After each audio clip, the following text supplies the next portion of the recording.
I've got a really cool guest today, guys. So, this guy started a landscaping company when he was 15 years old, scaled that company to over 10 million in annual revenue, and then sold that company for 8 figures. And then now started a tech company that they refer to now as the Uber of landscapers. So, Brian Clayton, welcome to the show. Dylan, it's great to be here. Thanks for having me on, man. Good. Did I butcher any of that? Is that all right? No, that's about how it went down. Yeah, I started off me in a push mower, mowing people's yards in high school, and little by little grew that up into a landscaping business with around 150 employees. Wow. And then in 2013, a big national company wanted to buy my business, and so I navigated the exit of that company. And after that, I got bored. I took a year off and figured out what do I want to do with my life now. And I thought somebody's going to build an app that works like Uber but for lawn care. Why can't that be me? And I told 2 friends about the idea, and they said, "Dude, that's a great idea. I'm gonna quit my job tomorrow and start that with you." And now GreenPal is a 10-year overnight success. We have around 300,000 people using this app to get lawn mowing services done. So 22 years, started off with just me and a push mower. So who'd have thought? Holy cow. So, I want to go back to building up Peachtree, which is the landscaping company. Because building a sellable company is not, you don't do that by accident, right? And I want to talk about the mindset that you had, not when you're 15, but as you built that up. What was the mindset that you had to get that to a sellable state? Yeah, to your point, it is challenging to sell a service-based business like that. It doesn't happen very often because a lot of times it's hard for them to run without the owner. And a lot of times they're just organized chaos and the owner really has just built a job for themselves. And many times it's a good paying job, but it's hard to sell those types of companies. And so that's how it was for me. And I really didn't build that business to sell it. I really thought I was going to run that company my whole life. I thought it was going to be a business that I was going to hand down to my kids one day. And I was running the business and something was happening as time went on. I was leveling up as a person every year or 2. I was growing into a whole new person almost, passively. I didn't realize it was happening, but I would look back and I wouldn't like the same things. I would be reading different books and I would have different friends and different things would interest me and because the business was requiring me to evolve, Hmm. and that was a really fulfilling thing. And if you are throwing everything you've got into a business, into a project, you should be indistinguishable to yourself 2 or 3 years at a time. You should be speaking a different language almost. And so that was like really fulfilling to me. And then that plateaued at about year 15. That almost stopped. And I became very discontent with running the business for about 2 years. And it almost was miserable running it because it was no longer challenging in that way. And I thought, "Man, I've gotta create the space for me to do something else. I don't know what, but I've gotta create the space for me to start my next thing." And so I had gone to conferences for my industry and you hear these talks from people who had sold similar types of businesses. I thought, "I'm just gonna sell my business." And then I realized, "Man, you have not done this right. You have not built this business to sell it. You have actually built this business to not sell it." And so I was confronted with the reality that I was going to have to really take the business down to the studs and rebuild it from the inside out to build it to sell, really. And there's a book called Built to Sell now that's really good that talks about this exact thing. I didn't have that book at the time. I wish I did. But so I guess the lesson is if you do ever want to sell your business, start that today. Start thinking like that today because the way you run a business that you intend to sell is 180 degrees completely different from the way you run a lifestyle business or the way you run a business that you intend to hand down to friends and family or you just tend to run forever. But so in a weird way, taking the business down to the studs and rebuilding it like was fun all over again. Not fun, but it was like challenging and rewarding. And by the time I had completed that process, I almost fell in love with it all over again and almost didn't want to sell it. But at that time, it was like I had already made my bets and it was time to see it through and took 2 years to get the business through that process. But I'm glad I did because it was challenging, it was rewarding, I learned a lot. And then now I was able to start that process all over again with GreenPow. I had built and sold an 8-figure business, but still, I was like a first time founder all over again building GreenPal. And so I got to start that process of evolving into a whole new person every year or two. And that's what I was after. Yeah. Yeah, it's one thing to start something and build. And when you're 15 too, of course, like you said, it's a job. It's to have weekend plans at that point, and then it evolves into something more. What were those systems that you had to set in place you had whenever you did you read that book and then have to go through it, or is that something you stumbled upon? Yeah, it was a book I read after I sold the business, and I'm Oh, reading the okay. book and I'm like, "Oh, Oh, yeah. Oh." So here's one big mistake that I made the first 15 years. I didn't read. Didn't read any books. I hadn't read a book cover to cover until I was probably 35 years old. And so that was a stupid thing. And so even if the book, I don't know if it was written at the time, I don't think it was. But even if it did exist, I probably wouldn't have read it anyway. It was starting the tech company GreenPal that forced me to pick up books and read them because I didn't know what the hell I was doing. I had to learn. I had to learn new things. And so I stumbled upon that book and I'm reading the book Built Still. And I'm like, geez, man, I wish I had this book 5 years ago yeah. because it would have saved me a lot of headache or 10 or 15 years and probably would have doubled my ultimate outcome. And so, yeah, man, like that's another lesson. If you intend to sell the business, proactively work a plan, but also read. You should always have a book that you're reading. You should be knocking out a book a month on things that are about what it is you're trying to do. Yeah. So you don't learn those things in school. Who are you No, learning from at that time? no. Nobody teaches us how to run a business. We're not taught budgeting, marketing, management, leadership.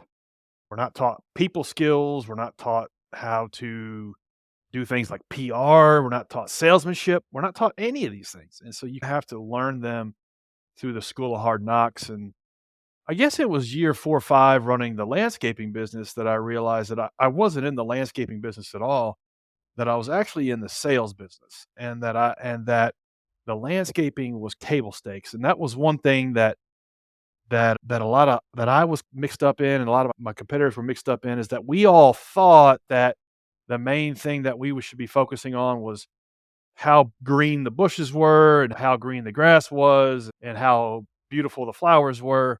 And really that stuff is just, yeah, of course That's a it byproduct. should be. Of course it should be. It's like going to a restaurant and the food being hot. Of course it should be. And actually it's the processes around that connect that value with the customer that you should be spending all of your time on. And I had that epiphany year 5 when I went to a conference, and at the time, there was a big national company that was worth about $1 billion in the space, and they were talking about their sales process. And I thought, man, I can run a process like this in my business. And so I started to develop that process and try to figure out, okay, this is how we're going to connect what it is we do with the types of customers we want. And we're going to spend all of our time perfecting that one step at a time. And I ran that process for a very long time, me personally. And then I was able to codify it to where I could then teach somebody else how to run it. And then I made the mistake for 2 years thinking that, oh, there was something so special about our industry that I had to hire somebody who already had industry experience and put them into my business. And then I realized, actually, no, there's nothing special about our industry that I needed to hire a motivated, sharp individual and then teach them our process. And Mm, so that was something that took me like another 2 or 3 years to figure out. So all in, it took me 5 years to figure out how to build a sales engine at the core of the business, and I could probably do it in 5 months now, knowing everything I know. And any entrepreneur can do in 5 months what took me 5 years because all of this stuff is at your fingertips. You can go to YouTube University, you can listen to podcasts, you can take sales courses, you can do all these things a lot easier now than you could in 2002, 2003 when I was trying to figure this stuff out just by doing it wrong and talking to a handful of people who were doing it right. It was much more challenging back then. yeah, absolutely. So you built this thing up. You had a successful exit. You started another company, GreenPow, and what I term this kind of company is like a two-sided marketplace That's right. to where, yeah, it's a marketplace for customers and then also for businesses to advertise as well. That's exactly right. It connects people who need lawn maintenance services with people who offer those services. So you have a chicken and egg problem that you have to crack and solve. And Uber has this, Airbnb has this, Instacart, DoorDash, all of these types of services who are connecting suppliers and buyers all have this problem. And we have it in the humble world of lawn mowing. And so we set out to solve that problem. And we started off in Nashville, Tennessee, where I'm from, and spent 3 years in Nashville trying to figure out, okay, how do we market this to and help them with their day-to-day life and help them improve their livelihood and drive them more business, and then at the same time, market it to homeowners and get them on and make these matches and try to help them conduct business in a way that's better than the status quo. And in the early days, it wasn't. It sucked. It wasn't a good experience, and so we had to keep making it better and better and better. And we spent 3 years just in Nashville until we launched our second market and our third and fourth, and now it's nationwide in the United States. And it took a long time. It took a decade to build that out, and we're at around 300,000 people using it every week for lawn mowing, and we wanna get to 1,000,000. We wanna get to 1,000,000 people using it, and then we wanna go to Canada, UK, and Australia. Yeah. Didn't know this. You're from Nashville? That's right. So am I. Are you here right now? Very nice. I'm actually sitting in Murfreesboro, Tennessee right now at my mom's house. Oh, wow. You're not too far from me. I'm in Yeah. Brentwood right now. Okay, very cool. Very Yeah, cool. that's awesome. I had saw where you had mentioned that you were in the Nashville market when I was doing some research on you before, but I didn't know you were from here though. So that's awesome. Where'd the idea? Usually I'm traveling somewhere. So Yeah. as I built this business out, we in the early days, first year, we were gonna go down this path of, okay, let's go raise an angel round of funding, and then we'll raise a Series A round of funding, and B and C and so on, and quickly learned that wasn't for us. It's like a get rich or die trying type of thing, and there was a lot of Uber for anything ideas, Uber for car washing, Uber for laundry service, Uber for, valet parking, that all did that, and there was other Uber for lawn cares also that and they all crashed and burned because they all raised a bunch of money, and then they spent it all on Facebook ads and Google ads and other bets that didn't pan out, and they flamed out. Hmm. So luckily, we didn't go down that path, and we focused on, okay, let's just build a sustainable business that's profitable, slow and low, and that took 7 years to build it to get it to profitability. But then once we started getting profitable, we got out of our windowless office in North Nashville. We have an office in Germantown, and literally has no windows, and we sat in that thing for 6 years, my 2 co-founders and I, and started to live a little. And so my lifestyle now is I travel 11 months out of the year. Right now I'm visiting my mom, but I'm usually in some country in the world, checking someplace out, and then running GreenPal from that location. That's one of the cool things about tech business is you can run it from anywhere. And I think that's me reconciling the fact that the first 15 years of my entrepreneurial journey, man, I could not leave that business for more than 48 hours. I mean, 3 days max. If I was gone for more than 4 days, I would come back and there would be a big crater with Things on smoldering. fire. Yeah. So now it took 20 years, but now I'm starting to enjoy the journey. Yeah. Yeah. That's a similar path that I took. My background's in real estate Uh-huh. and It's great business, but hands-on. very hands-on. Yeah. And I'm such a huge visionary. I just have great ideas all the time, and I'm always starting another business or something. I got a few of them doing pretty well I say for me, we did 7 figures in a few of them, and I had 3 or 4 going at a time, and I was still owner operator in 3 out of the 4. Mm, So I was just so burnt out at one point, and then money doesn't matter at that point. I yeah. was just, is this really worth all this? And shut down a lot of them, hired out somebody else on something else, and then tried to retire, I guess I would say, when I was 30, Yeah. and got really bored, and then started a podcast, had an app idea or a software idea, and I've just been dabbling in that stuff, just taking my time and figuring out what I really want to do. It's a very similar, thing that I experienced, and so touching on that, when I sold my first company, it wasn't like I was yacht in the Caribbean wealthy or something, but I Yeah. didn't have to work anymore, and so I guess you could say I got on first base or second base. Yeah. And so I had read the book, The Cash Flow Quadrant by Robert Kiyosaki, and in that book, he talks about this mysterious figure called the capitalist. And the capitalist is just this dude who rolls up and he's just in deals and he's just investing in deals. And a lot of times he's rolling into deals with none of his own money just because he's there. And I'm like, man, that sounds really cool. I want to be that dude. So I started to do some of that stuff. And then it was fun for 3 months. And then I was like, there's no answer to the question, if I didn't get out of bed this morning, why would it matter? If it wasn't for me, then what? For 15 years running my landscaping business, as humble as a landscaping business is, it was the answer to both those questions. There was 150 people that depended on me to show up and wrangle that thing and make sure it ran smooth. And every one of those people had a family. That's 2 or 300 people that depend on it. There were thousands of customers that depended on it.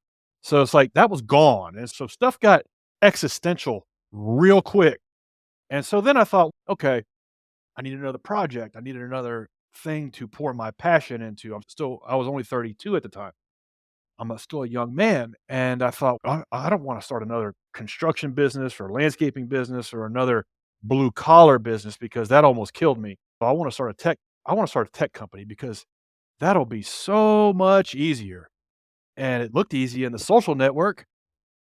Why can't I do that? And I was quickly confronted with reality after about 6 months of starting GreenPal that, man, this is 10 times, maybe 100 times harder. That all of the reasons why the first business sucked make this business also suck. But there's also like this other element of you're inventing a brand new thing from scratch that does not exist. Mhm. And nobody tells you that. Going out and starting a landscaping business or a construction business or a home remodeling business, restaurant, dry cleaner, whatever. These are all really hard businesses. But you're not inventing a new way of doing things. Yep. Inventing a new way of doing things, and usually technology products is 100 times harder. And I just made a decision to myself that I already tried to hang it up. And so from now on, I'm just going to work on my best idea. And so if I get a better idea, I'm going to do that. But I'm just going to work on my best idea as hard as I can. And GreenPow was my best idea, and I haven't had a better idea in 10 years. And so I guess I'm lucky that I'm not terribly creative because I've just stuck this thing out for a decade and now it's doing well. And I don't know what the lesson there is other than this stuff's hard. None of it's easy. There's no easy way to make money. And you still have to have some kind of outlet to pour your life's effort into to feel fulfilled, I believe. Yeah. And you're going after it at a time too. It cost, you correct me if I'm wrong. I would say you're in $150,000 in developer fees at the beginning just to test something out. Yeah, you nailed it. It's exactly what it was. It was 150 grand just to test the idea, Yeah. only to learn that if we're going to be in this game, we can't outsource the tech. And so that was the first lesson we learned. That was a big punch in the gut. In the gut. We thought, so here we are, my two co-founders and I, who were friends of mine. We thought that we could just outsource the tech and we could do the marketing and like the design, which we didn't know how to do that either. Yeah. And then we could just do all the other stuff, go to the conferences and all the stuff that's fun. Hell, yeah. And so we did that. Took a year, pissed away $150,000, paid a development shop to build what we thought the app should be, launched it, and man, it was like dead on arrival. It was hard to use, clunky. Vendors hated it, consumers hated it. And I was reading a book at the time called The Lean Startup, which is like the Bible of trying to pull one of these things off. Yeah. And Eric Ries, the author, basically tells you like two things. You got to get out of the building, got to get out from behind the laptop, and you got to go talk to the 2 or 3 customers you have, and face to face, belly to belly, and you got to let them tell you the baby is ugly. And only through that do you begin to understand, are you on to something or not? And so we did that. And because just out of paranoia and it really just out of a loss for not really knowing how to proceed. And so I know the inside of every Starbucks of Nashville, Atlanta, and Tampa, Florida. And so meeting with our early users, they would always tell us everywhere it didn't work. Oh, I signed up, I didn't get quotes. I signed up, I got quotes, I hired somebody, but they did a half-ass job. I signed up, I got quotes, I hired somebody, their lawnmower deck was too big for the backyard. I signed up, I hired somebody, he didn't show up. I signed up, I hired somebody, he got a DUI. I signed up, I hired somebody, he mowed with dull lawnmower blades. I could go on hundreds of more reasons why it didn't work. And they would tell us all the reasons why this thing we were, like, working 7 days a week on, 12 hours a day sucked. But they never said, "I don't need this." They never said, "I don't want this." And so we took that as validation that we were on the right track. And we were thinking, "Well, what if it did work? Like, that would be awesome." And so we had maybe 20 or 30 people using it at the time, and we just held on to them and talked to them all the time and rebuilt the whole thing while teaching ourselves how to code. So I took classes online, and my co-founder went to, I don't know if it still exists, but he went to something called the Nashville Software School, which was an 8-month, and he learned Ruby on Rails programming. And he put $7,000 of tuition on his credit card that he didn't have to go to this thing. And so he would go all day at school, grown ass man, 35 years old, go all day at school learning how to code, and had never coded before, and then work all night and on weekends rebuilding the back end of this app. And then I'm like on YouTube learning HTML and JavaScript and CSS, trying to build the front end of what he's doing. And we cobbled together a whole new version of the platform that was baked in what our, like, 20 or 30 users were telling us. And that worked. We were able to hold on to, like, we get another 10 users, 9 of them would stick around. We get another 50, 30 of them will stick around, and so we were able to, like, bank users. And then we set a goal, "Okay, we gotta get 100 people to use this thing in a week, and if we can do that, then we can proceed. And if we can't do that, we just need to quit." And we did it. We set that goal, and we hit that in a year, and it wasn't like we were making any money or anything, but that was, like, validation to us that if we get to 100 people using it in a week, I know we can get to 1,000. And if I can just double that 3 more times, then maybe I'll have a business. And fast forward 10 years later, we were able to double it, like, 4 more times. And now we're trying to double it 2 more times to get to 1,000,000 people. What's the next step to get it to your next double? Yeah, we're working on the next double up. And so the big thing that we have to solve now is it works. It works. You sign up. If 100 people use it, 99 of them are happy. There was once upon a time if 100 if well, 100 people didn't use it, but if 10 people used it, 9 of them were pissed off. Mhm. So we had to solve that problem first, and it took years. But now it works. But it's a weird phenomenon. Like, it's not one business, it's 300 businesses, because every city, like, I'm sitting in Murfreesboro, Tennessee right now visiting my mom. You're in Brentwood, Tennessee. A coincidence. I've never done a podcast with somebody so close, but that's cool. But even though we're so close in geographical terms, you might as well be in Portland, Oregon, as far as GreenPal is concerned, because no vendor that services this market goes to Brentwood and vice versa. And so we have to build up the Brentwood, Tennessee market, the Nashville, Tennessee market, Murfreesboro, Smyrna, Laverne, Hermitage, Goodlettsville. Like, every vendor only drives about a 10-minute radius. Maybe some might do more, 30 minutes, but that's the max, just because it's not economically viable. If they're gonna drive 40 minutes to your stop, that's gonna cost you $200, and you're not gonna pay that. So they gotta drive 5, 10 minutes. And really, it's our platform's value proposition to drive route density to the landscapers that use it, so they get more lawns on the routes that they're already on. So they don't have to drive from Brentwood to Franklin or from Brentwood to Nolensville and so on.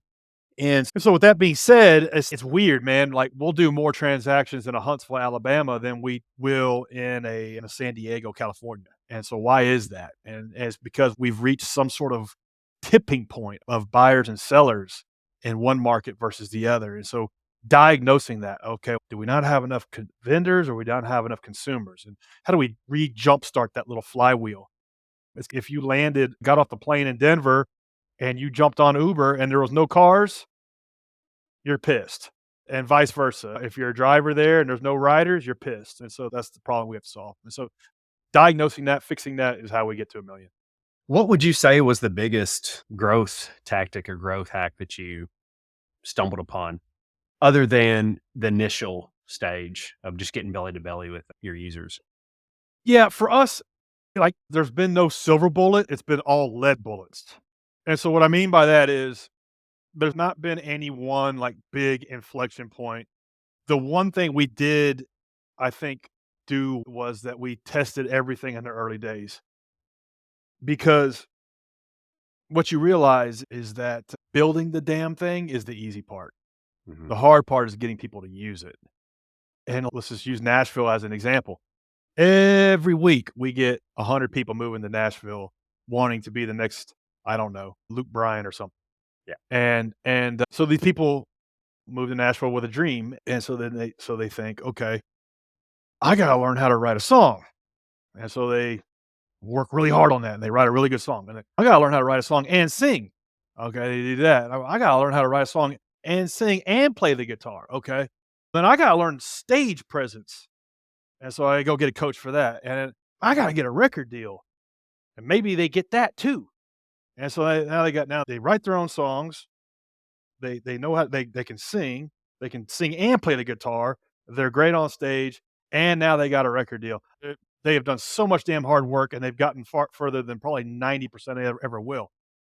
And then they realize that was all the easy part. That the hard part is getting 10 people to show up at a show. And that's what starting a new tech company is exactly like. You think that the hard part is writing the code. You think the hard part is designing the interfaces. You think the hard part is like the color scheme and the company culture and the TikTok strategy and the Instagram strategy. All of that's the easy part. The hard part is getting it in the hands of 20 people who need it, who will put down a credit card and pay for it and continue to pay for it.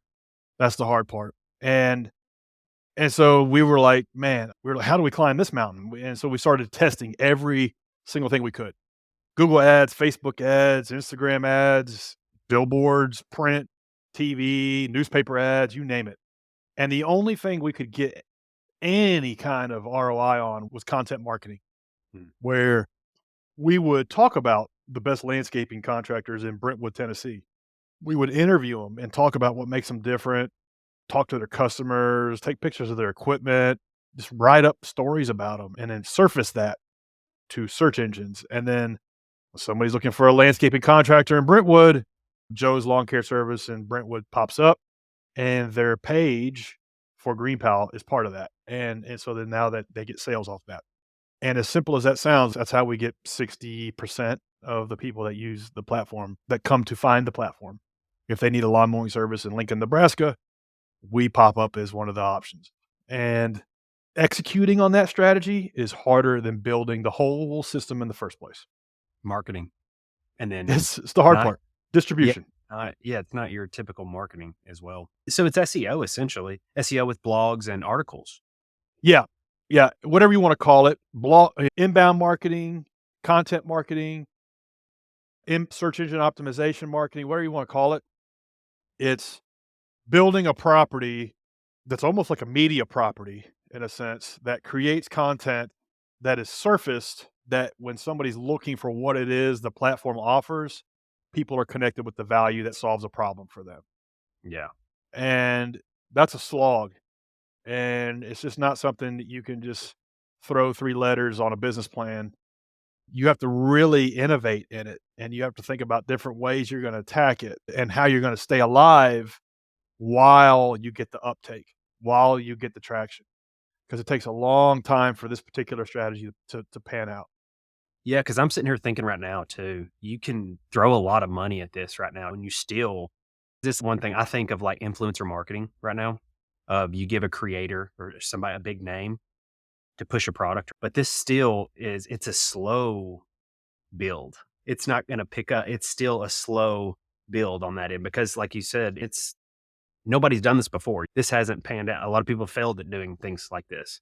But Totally. yeah. A lot of times, it's very hard. to find a channel where you can put $1 in and get $1 back out. I'm Mhm. not saying put $1 in and get $1.10 back out, just break even. Yeah. And in most cases, you don't know. It's that famous old saying, I don't from some marketer 100 years ago. He said, I know I'm wasting half of my marketing spend. I just don't know which half it is. And it's still true to this day with all the attribution, with all the measurement, with all of the instrumentation we have. You still have leaps of faith, and you have things like influencer marketing, which exists, and nobody really knows if that's ROI positive or not.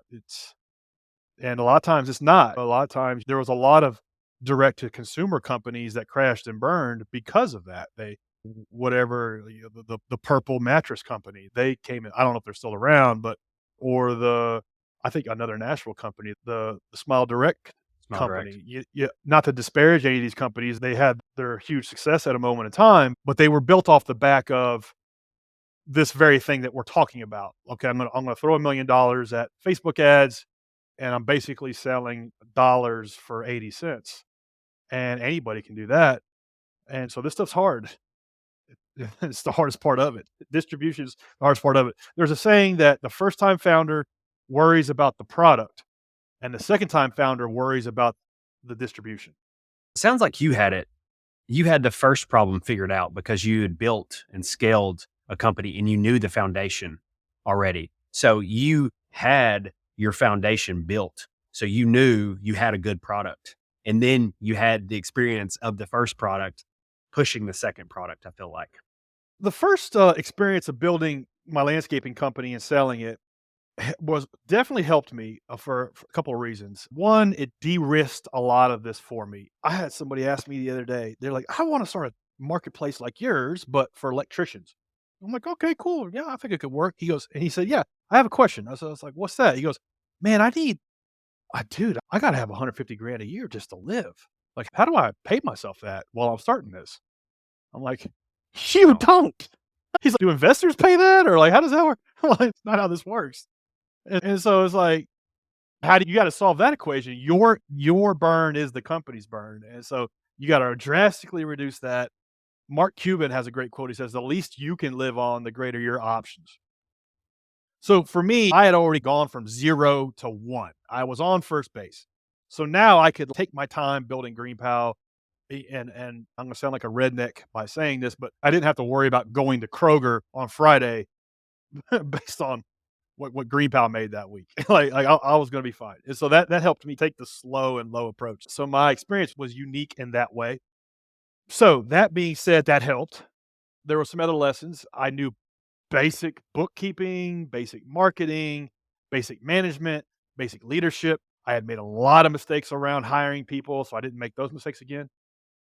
But that was about it. Everything else was brand new. I was starting from scratch on pretty much everything else. So 80% of it was all new. Even Yeah. though I had built and sold a company that was doing 8 figures, I was very much a first time founder all over again, which was what I needed because it was humbling. And that's one of the best things about starting a business is that it gives you virtues that you probably need. One of the most humbling things you can do is go start a business. And so it's probably what I needed at the time. And so it wasn't like I was on first base, but I wasn't on second or third, man. It was starting all over again. Yeah. At the beginning, did you have, at the beginning, how did you know how to price this on both ends? Yeah, so it's one important thing that I knew that when we were building GreenPal that we didn't wanna be in the landscaping business. I was already in the landscaping business, and in that business, you do set the price. Yeah. Okay, here's the property, here's what it's gonna cost to do what you want. I didn't wanna be in that business. I did I in fact, I wanted nothing to do with that. I knew that we wanted to build a platform that made a lot of these things that were already happening run way more efficiently. And on GreenPal, the price is set from vendors, and consumers know that they're getting the actual spot price for what that job is worth. As a consumer, when you get this done normally, you call around on Yelp or Craigslist or Facebook, or you ask a friends or family, and you might get 1 or 2 quotes and you'll hire somebody, but you don't really know if you're getting the best price. But with GreenPal, your property, you list what you want, and then all of the data is collected around your property, the aerial imagery, the street imagery, how many square feet it is, how long has it been since you last had it serviced, what you want going forward, and that's sent out to different service contractors. And the best 5, their pricing. And so now you have 5 data points in 60 seconds. Well, this is the spot price. This is how much it's actually worth. And so that is like a really efficient way to deal with pricing that's fair for both consumers and vendors, because one vendor can do it for 40 bucks, another one can do it for 60. Well, why is one $20 more than the other? Is he $20 better? Or does he live in West Nashville and he's got to drive over to East Nashville? And that's gas cost. Yeah. Right. Time. And so are you getting anything more for that 20 bucks? Probably not. And so that's why the platform works. It creates that, it unlocks that value by making it more efficient. And that's really good. That helps both parties. Right. You can pick up more, you can price better for your customer based on where they're at in your circle. That's right, and it's not a race to the bottom. It's fact, it's our job we exist for one reason, to help these contractors make more money, because we take a small transactional fee for all the work they do on the platform as a marketing fee. And if they're not successful, the platform is not successful. It's as simple as that. So the interests are all aligned. And so we have to figure out ways to help them price more competitively and more efficiently, but not cut into their margin. Because I know from running the business hands-on that it's a thin margin business already. And that's one reason why Uber for home cleaning didn't work, because there's not a lot of margin in the home cleaning business, and they were trying to rake out 30 or 40% of a $80 home cleaning, maybe if you're doing every apartment in the building, but that's not the way it played out. So that's why its density is important, and that's why every kind of marketplace, every city, every town, every suburb has to stand on its own. I can see that. What are the benefits for the businesses trying to come in there? Is it strictly like a Yelp or something where they just get the lead sent to them, or is there more benefits on that side to the landscaper? Yeah, we learned early on that, man, they gotta love it. If they don't love it, you don't have anything to offer consumers. So not only do they have to love it, but they have to be engaged and answering the bid opportunities and submitting pricing and showing up when they're supposed to and doing a really good job. The consumer doesn't care how slick the technology is.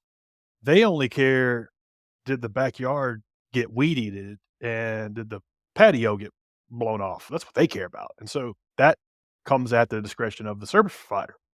So they gotta love it. We learned that early on. So we decided a couple things. One, strategically, we weren't gonna go wide in terms of offering lawn mowing and pool service and painting and HVAC. We were gonna focus on one thing. What is the day in the life of the guy or gal that makes a living cutting grass look like?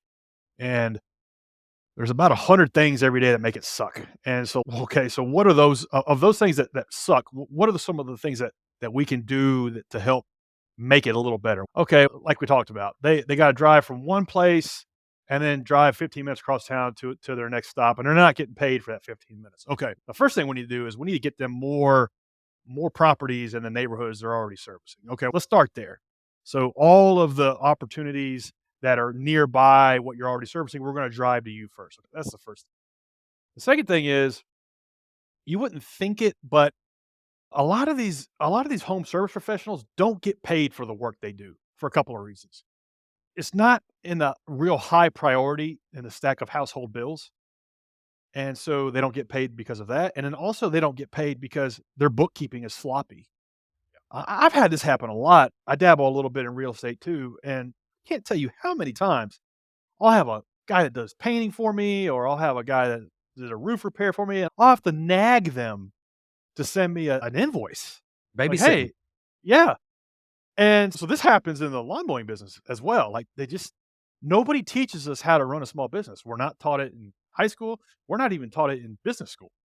And so having a system, you upload the photo of the completed work for every job you do. and then you're paid within 24 hours because that goes to the homeowner. They say, okay, yeah, it looks good, boom, pay. If they don't, it automatically charges their card. They've got a little window of time to approve it. And so just that piece alone, getting paid on a rolling basis helps with cash flow. And it does one thing. They don't have to sit at their kitchen table at like from 7:30 at night till 10 doing bookkeeping every night because they know they're going to get paid for all the work they did. They don't have to send out invoices. They don't have to write. Most scheduling in this business is still done with a paper calendar, erasing this, putting it over here. So Yeah. all of this is handled on the fly. So getting all the work that you need nearby the properties you already have, and then getting paid quickly, and then having one place to put it all and organize all the stops are the three real main points of value that we provide for service contractors. That's why they like to use it, which in turn enables the platform to tee them up so consumers can hire them off the shelf, like ordering a pizza, ordering a book off Amazon, ordering groceries off of Instacart. You've got a really good system here. You've thought I can tell that you've put the time in and then thought of everything, and it's each individual thing of the problems that you probably face at the beginning, you addressed each one of them and built off that, it sounds. You just don't have any other choice. Survival depends on it, and it's really you really triage is what you do. You just say, "Okay, we got 100 problems, 100 people pissed off. Let's triage it down. We can only focus on 2. What are the 2 that's upsetting more people than anything? And let's just focus everything we got on just those 1 or 2 things. Let's fix Yeah. those, and then let's move on to the next." And then you do that over and over again for long enough, you start to keep more people using it. And then as that goes on, you start to make a little bit more money. And then as that time goes on, those people who keep using it, they end up telling more people about it. And then you start to get some press. And then Google sees that. They start to rank your pages a little better. You get more people. You get some buzz. It's like a flywheel. And it's like getting it going sucks. But if you can stick it out, it starts to reinforce itself. Yeah, yeah. So, going on another segment here, I wanna know more about you've got a really good following, a personal following. What was your strategy around, like, you're building up a social brand? I don't recommend that people waste time on it until they're maybe on second or third base in what they're working on. And that was one thing I think I got right. I knew it was a waste of time, and we had 20 customers. Like, there's no Hmm. reason to build a CEO personal brand with 20 customers. As silly as that sounds, you do see that. Like, you see the founder, like, spending all this day on Twitter. I was like, "Bro, most of the time, you need to be doing 1 or 2 things. You need to be building a product or a service and getting people to use that product. One of those 2 things." And that's the reality for probably the first year to maybe even as long as 3 or 4 years, and that's how it was for us. So I didn't worry about that for that amount of time. Then, I guess year 6 or 7, Google started changing the way they rank pages, and they wanted properties to be associated with real people. And so who is the person behind this? And we wanna know this is not some fugazi thing with people hiding in another country or something. Like, there needs to be a figurehead, and there needs to be buzz about that person. It's like this rising tide lifts all boats sort of thing. And so that was the only reason I began to invest in my personal brand, because I thought if people are searching for my name, will listen to a podcast about me or listen to a talk that I give or like to follow my travels or whatever. Maybe they're Googling me. My my brand equity, if you will, lift the brand equity of GreenPal. And so I've been working on that as a hobby out of my personal kind of efforts, I guess you could say, for 5 years. And I can't tell you that I put in a dollar and got a dollar 10 out, but I think it was worthwhile. And I've had fun doing it. It also forces me to do interesting stuff, forces me to read books and to listen to other podcasts and to keep up with trends, to just be sharp, try to stay as sharp as I can. And also, like, I like to travel and like to go to places. It forces me to share those experiences. So forces me to just live a more interesting life, I guess you could say. So that's a nice byproduct. And then I think it's helped GreenPal in the sense of, okay, there's these 3 guys that started this company, each of them has their own story, they're getting mentioned in these different places, and they're real people, and they're real founders, and they have their unique takes, and so that's why I did that. No GreenPal, I would not I'd be a ghost online. I'm usually a pretty private person, but strategically, I think it made sense.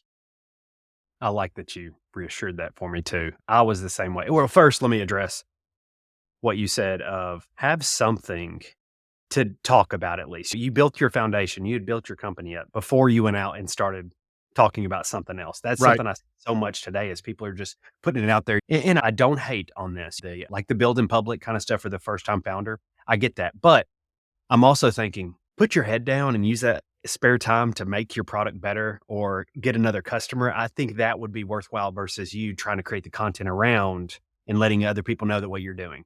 Now, whether it works out or not, I don't know. But Unless is your customer, that's true. if Buffer used to, I don't know, Buffer for social media used to do this, and their audience, their customer was startups, and they want to see, well, how much money did Buffer make?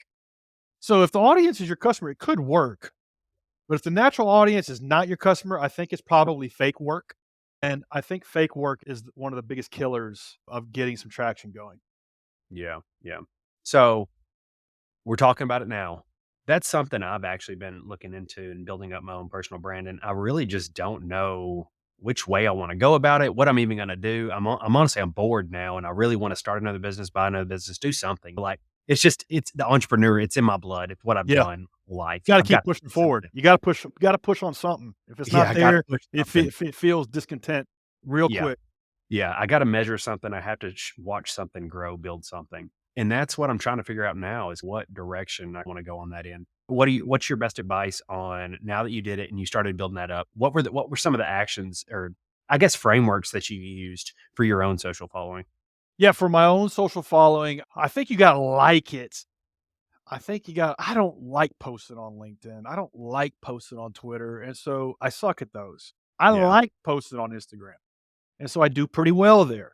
So I think you gotta genuinely like it, and I think that shines through. I think you if you don't enjoy it, then I don't think it's gonna work, and so there's that, and then I think you gotta connect it, you gotta close the loop on it, and I haven't done this. I don't have a course, I don't have an offer, I don't have a well, thing. I'm just trying to gain awareness and visibility around me, who I am, and my company, and so it's like a shot in the dark type thing, and so that's where I struggle with it, is if I was a Grant Cardone, where it's, "Okay, I know I put out I spent $10,000,000 in content last year. The conference did this. My little my investment syndicate did this. I sold this many online courses." Like, he's closing the loop, and so I as that stuff is, I think you have to close the loop because, man, it is so hard to create the type of video content that you gotta create to get any kind of traction these days yeah, on social. So I think you gotta love it. I think it's gotta be something you already would do, whether you wouldn't get paid for or not. Like, I like real estate investing, and so I follow a guy who just builds up trailer parks in South Carolina, and Chris Huh? Chris Rude Maybe. Could be. This is my favorite Instagram in channel. Louisiana? No, this guy's in South Carolina. That's not Real blue collar guy, and you can just tell, this dude enjoys hunting up deals. He enjoys sharing how he did it. He enjoys fixing up properties. He enjoys putting families in homes and seeing them get value from what he's doing. He enjoys seeing properties go up in value, enjoys cash flow. And I don't think I've ever seen him pitch a course ever. And it's just the account's got 3 or 400,000 followers. I've got the little star marked on it. I want to see it every time. I think that's the formula, but man, what a lot of work, a tremendous amount of work. So I think you gotta love it. I guess it's gotta be something that you love to do. And maybe he's just holding himself accountable to push forward. Maybe it's like his public scorecard. Maybe that's why he does it. For me, that's a lot with traveling. Like, I'm not a travel blogger or anything like that, but I want to go see new places just so I have mm, interesting things to share. So I don't know, man. I don't know what the silver bullet there is other than you gotta love doing it. You gotta enjoy it for free. Otherwise, you're gonna burn out. Yeah. Enjoy what you do, help people, and then you can create content around that. Yeah, first. Yeah. Before I let you go here, I know we're coming up on our time here. I want to ask one more question, and you can go into it as deep as you want to, or you can make it as brief as you want to. But we touched on this a little bit. I want to talk about, or I want to ask you, what would you do differently if you had to go back and start all over again? Yeah, that's a tough question because you now know a lot of stuff you didn't know. So I Yeah. think you first have to say, you don't know any of this stuff because if I knew all the things I had to do, then I would have raised a bunch of money and built out the team I have today. Mm. I would have hired all the people I have today. We have 40 something people and I would have hired them all. I would have told them to do all the stuff that I'm telling them to do today. And what took us 12 years would have taken us 12 months. But I don't have that knowledge. I wouldn't have had that knowledge. So that's not fair. So you gotta have to take that out. But what I have done, so the mistake we made around delegating, we delegated too quickly. Like I told you, we paid a development shop 200 grand to build this thing. We're like, oh yeah, you guys go build it and just let us know when it's done. And we'll be off and going. And that was stupid. And so then we had to teach ourselves how to build software. And then we made the second mistake of we delegated too late. Hold on to it all way too long for 3 more years, writing all the code ourselves, all the customer service, all the blog posts, all the content, all the design, everything handcrafted by us. And that was stupid. That cost us probably 5 years. So delegating too soon and delegating too late and knowing where you're at on that would be if I could just beat into my head 10 years ago.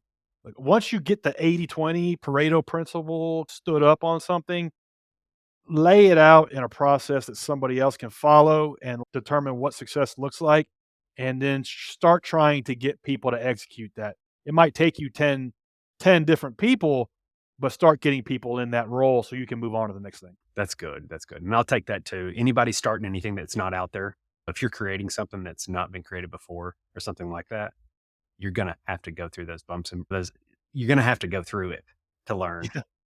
Yeah. Yeah, getting the reps in, man, that's the only way to learn. I wish there was a easier way, but I know of no other way. Like, success is a lousy teacher, and the only way to learn is just by getting in there and bumping up against it and figuring it out. And a lot of times, we try to learn these things without doing that, while we're reading books and podcasts and YouTube without execution, and you don't learn anything doing that either.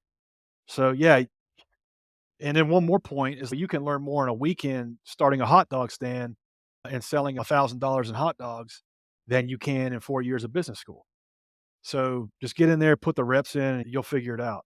Yeah. Yeah. It'll change. You'll fail. You'll change the way you thought it was going to be. But at the end of the day, it's the action that a lot of people don't do. And that's what's required to get them to that next step that they want to be at. That's right. Brian, man, I could keep going for hours, man, but I know I'm going to respect both of our times here.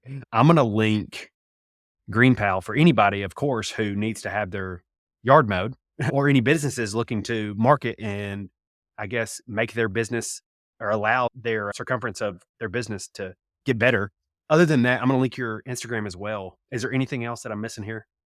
Sounds good, Dylan. Thanks for having me on the show, man. I guess my parting ways. I'll tell you one thing. I saw a meme this morning that's top of mind.